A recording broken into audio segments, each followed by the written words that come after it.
e Dulcis in fondo con una nostra giurata d'eccezione.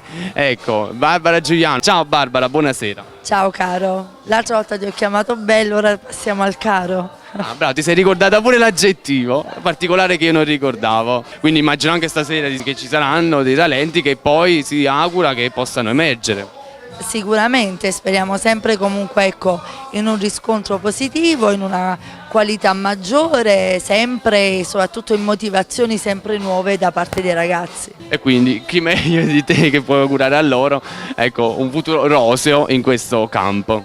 Indubbiamente, ma nel mio settore che è il ballo, così come in tutti gli altri settori artistici, l'importanza è che ognuno segue sempre la sua dote naturale e quello che è la sua passione, al di là di quale sia. Va bene, ricordiamo che la nostra Barbara è insegnante del B-Dream, della scuola B-Dream di Nola. Ci saranno degli eventi nei prossimi tempi? Sì, con l'associazione per adesso ci stiamo occupando del saggio di fine anno, poi ci sono comunque alcune gare, alcuni video velocemente da dover realizzare e quindi speriamo in pochi mesi di riuscire a mettere tutto insieme. Allora fai un caloroso saluto ai nostri amici. Venite a fare una breve intervista, un'intrusione durante il saggio. Ma bellissimo, non vediamo l'ora, non vediamo l'ora, non vediamo l'ora.